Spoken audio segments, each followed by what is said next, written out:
The Secretary will read the order. Debate on vote number 22, Correctional Services Appropriation Bill. I now recognize the Minister of Correctional Services.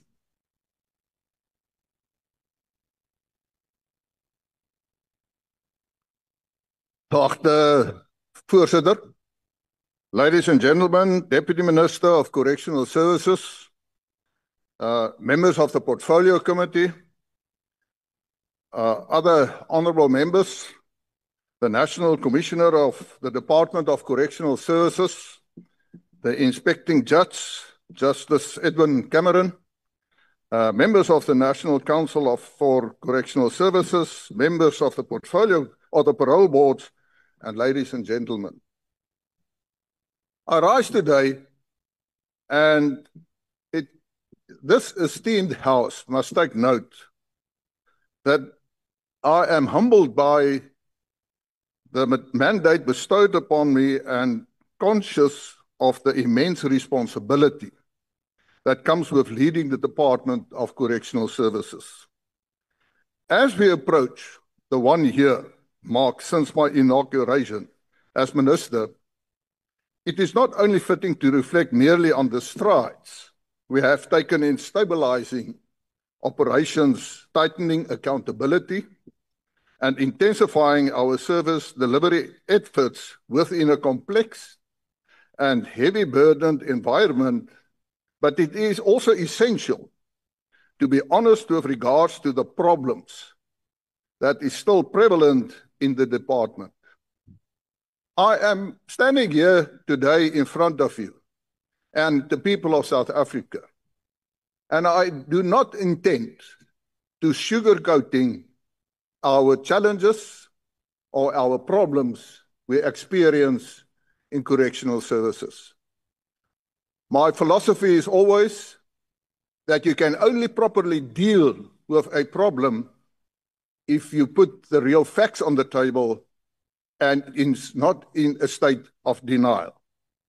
So we know these challenges encompass issues such as overcrowding, dilapidated infrastructure, a rising number of remand detainees, deteriorating facilities, staff shortages, the presence of crime syndicates and gangs within our institutions, and emerging crime patterns that pose challenges to our rehabilitation programs. And I want to start with the budget. It is very important to remember that the department's allocation was cut due to fiscal and economic constraints our country is facing. Over the last 5 years, more than 11 billion rand. The appropriation to our vote at this moment for the 25-26 financial year is 29,221,952 rands, increasing to 30,567,412 for the 26-27 financial year, and reaching 31,950,271 in the 27-28 financial year. We are doing our level best to explore alternative revenue streams so that we are not solely reliant on the fiscus. The cuts our budget translate to the provision of security equipment being compromised, capital investment in skills development were cut, the budget for nutritional services had to be cut, capital works projects will be on hold, and the monitoring of parolees could be negatively impacted.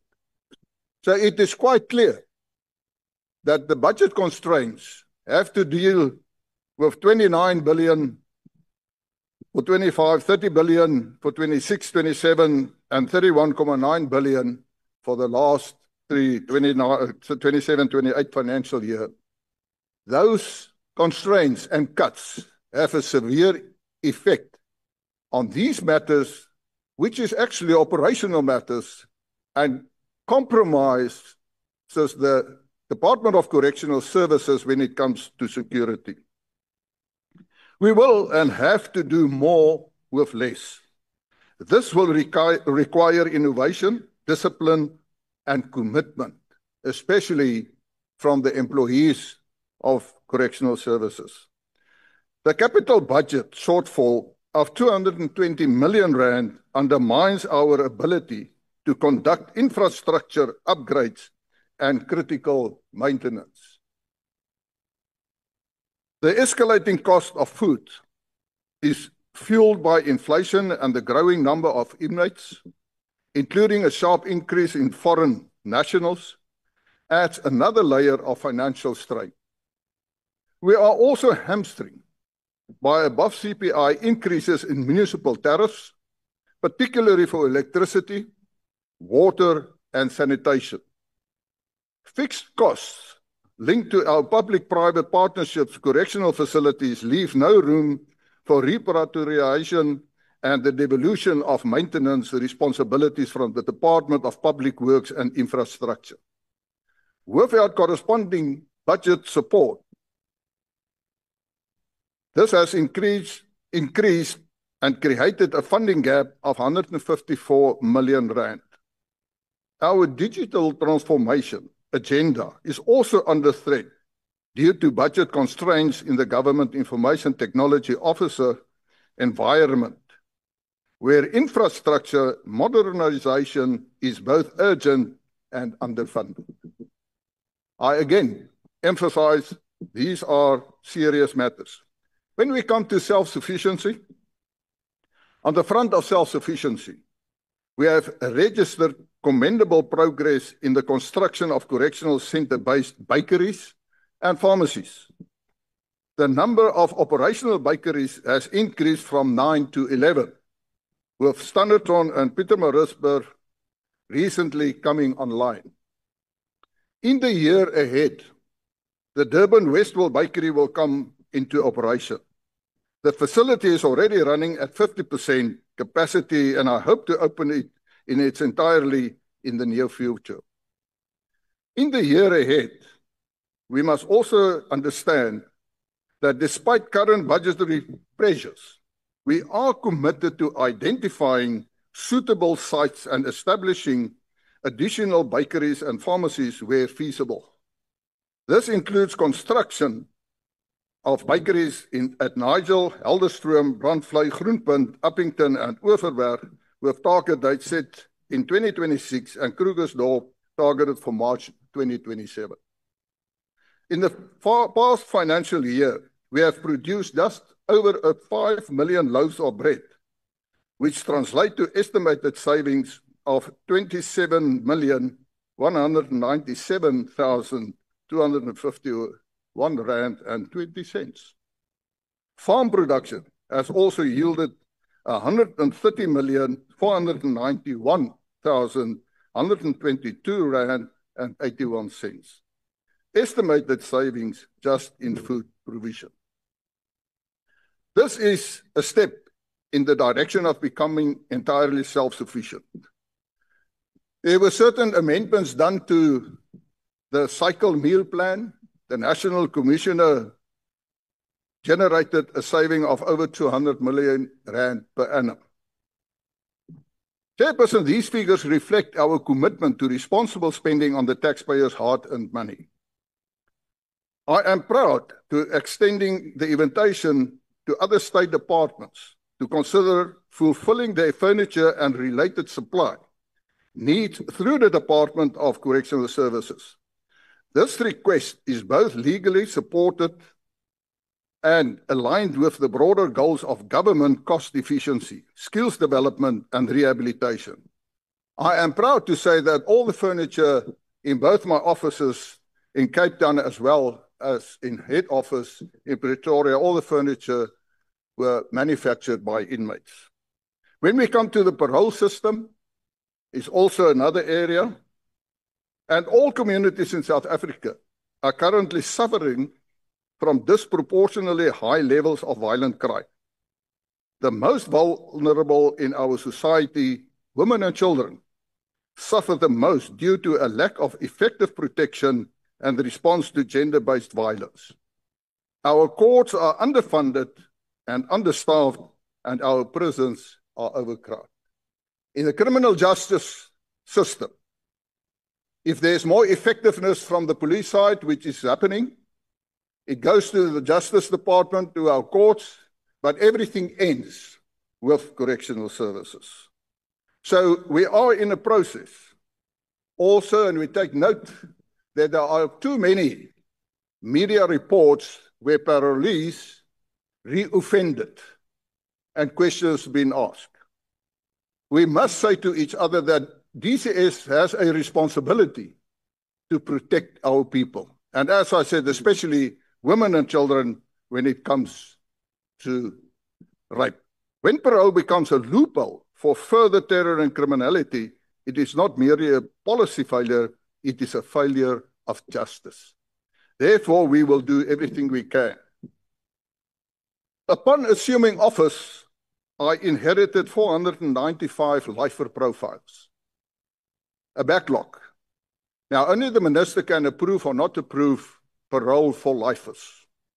I am very strict when it comes to that, and I want to put it on record again, that it doesn't matter whether an applicant went through all the courses and the rehabilitation programs in our facilities, but when I receive a psychological report or a criminalist report and the risk of reoffending is medium to high, I will not approve any parole for that specific case.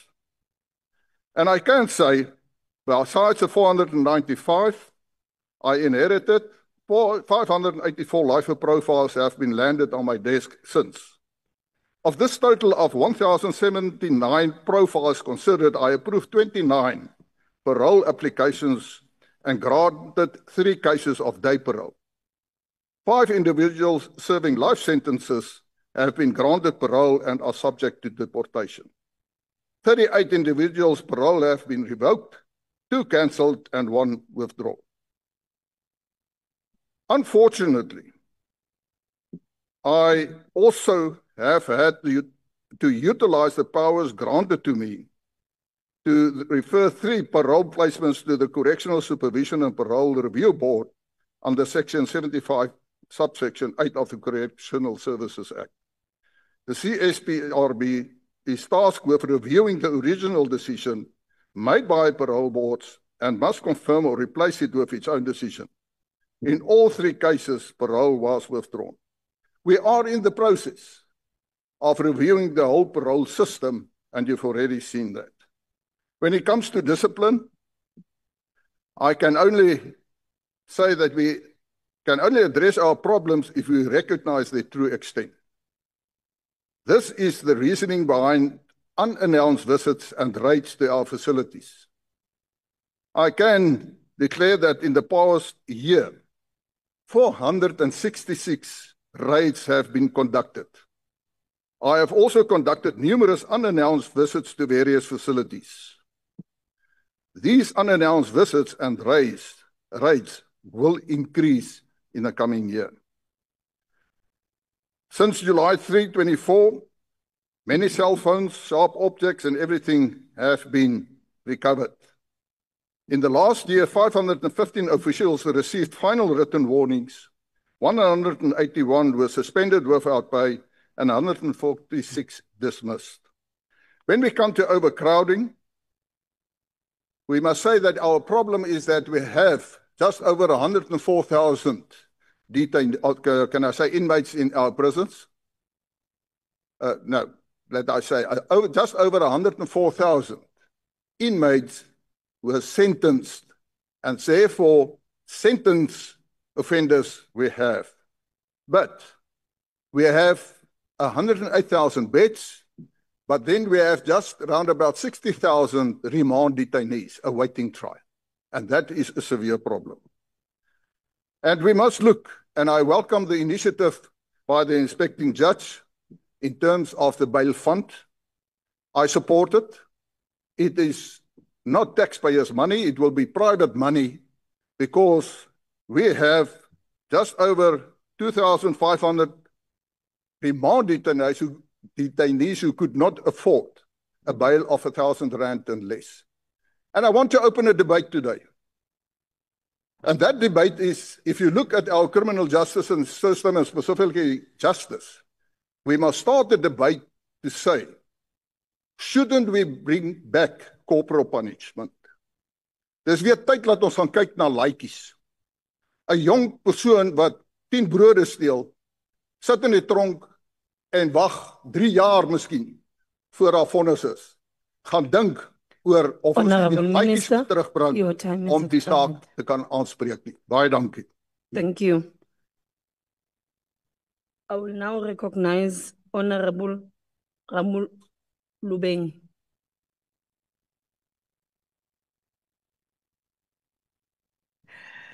Thank you so much, House Chair. Members of the executive present here, the National Commissioner, members of the Portfolio Committee, Inspecting Judge, Judge Cameron, and all honorable members. Our budget vote derives its mandate from the apex priorities of the National Development Plan, which is the governmental blueprint for our country's transformation in addressing the triple challenges of unemployment, poverty, and inequality. The Department of Correctional Services has been allocated a budget of 29.2 billion for 2025-2026 financial year, which will increase to 32 billion in 2027-2028 financial year. This is the budget that the department must utilize to ensure that everyone in South Africa is safe and feels safe as expected by the National Development Plan Vision 2030. The NDP further tasks the department to ensure that women are able to walk freely at night and children play safer outside our communities. On rehabilitation and reintegration, Chair, members, this budget, the department is also expected to ensure that all those entrusted in its care are rehabilitated, get education, and much needed skills to refrain from reoffending. Currently, the department has a total of 19 schools, of which 10 are youth schools registered by the Department of Basic Education. On capital works and infrastructural maintenance, DCS is the department with specialized and complex infrastructural needs. The committee received a briefing in February on the state of correctional facilities or infrastructure projects, and members were not pleased about the non-performance and poor performance of many contractors appointed by DPWI. Most work is behind schedule, and in some areas where work has been done, the maintenance is already regressing. The committee was shocked to observe some of the conditions and lack of maintenance in correctional facilities across. The observation include unkept kitchens and non-working ports. The committee was forced to recommend the closure of Durban Westville Correctional Facility, Durban Westville Kitchen, because it did not meet the minimum health and safety requirements. We noted several other kitchens that have had to close down due to lack of maintenance or similar issues that related to the Durban Westville kitchen. The department has raised several challenges to the committee for lack of repairs and maintenance of critical infrastructure, including the user fee charges from the DPWI. While we have recommended to the department to look into self-sufficient means for immediate infrastructure repairs and make use of the offender labor where appropriate, under a skills development curriculum, we call on the Department of Public Works as the custodian of all government building to take seriously their mandate to repair, refurbish, and maintain critical infrastructure. We welcome the department's move to provide additional bed space in the current 2025-2026 financial year. On Triple P's facilities, we know that the term of contract for the 2 privately run prison facilities, Mangaung in Free State and Kutama Sintumule in Limpopo, are coming to an end in 2026 and 2027 respectively. We welcome the decision of the department to take over the 2 privately run facilities and have them operate under the full control of the Department of Correctional Services. We must reiterate that the provision of law and order is a key function of any government, and this duty should not be delegated to the private sector. The success of any correctional facility should be judged on its ability to rehabilitate offenders and to reduce rates of recidivism. Up to so far, private prisons have failed to demonstrate that they are not cost-effective, they are not innovative, or produce better results.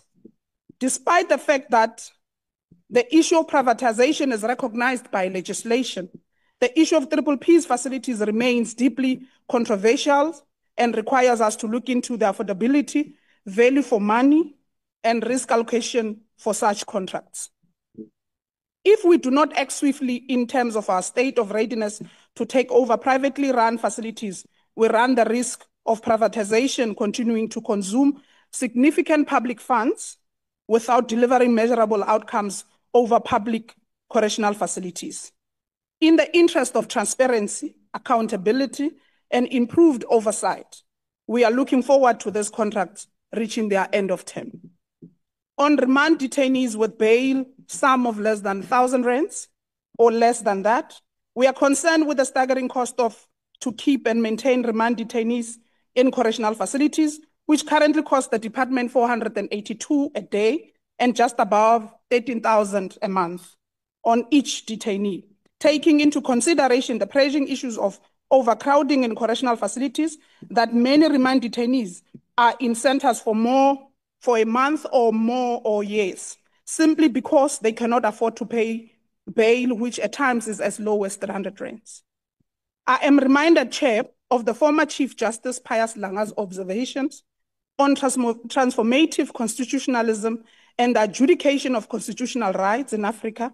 He made a worthwhile observation of law from below and the need to address poverty, which perpetuates inequality. He highlighted the need to promote economic security as a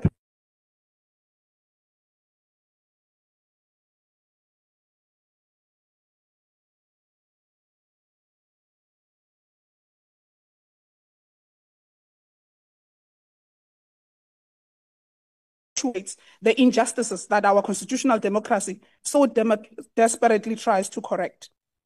House Chair, it is in this context that we congratulate JICS for their efforts to undertake a feasibility study on a pilot project of a bail fund for remand detainees with a bail of amount of 1,000 rand. Although this is a band-aid to pressing challenges of overcrowding, we trust it will, in the meantime, assist with the immediate decongestion of our facilities as we work towards more sustainable means in the future, whilst correcting the unintended consequence of discriminating offenders based on their socioeconomic status.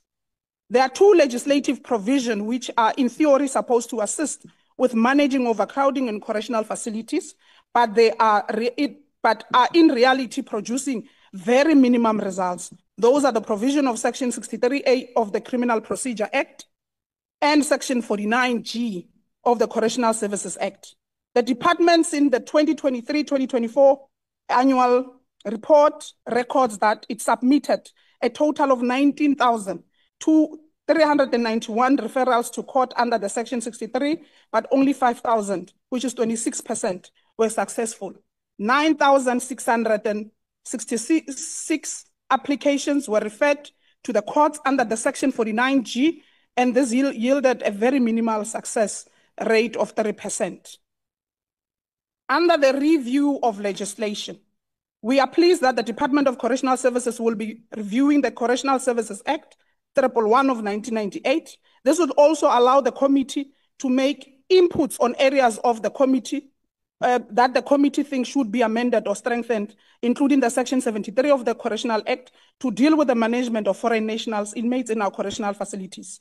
We call for a review of the Section 73, subsection 1A and subsection 2 of the Correctional Service Act, which provides for the length and form of the sentence. We intend to review this provision. Specifically, it relates to the incarceration of foreign nationals to make provision for foreign nationals who are serving life sentences to serve their sentences in their countries of origin because of the cost associated with keeping foreign inmates in our correctional facilities. We encourage the Minister to consult further with the Minister of Home Affairs on the intention of reviewing this provision.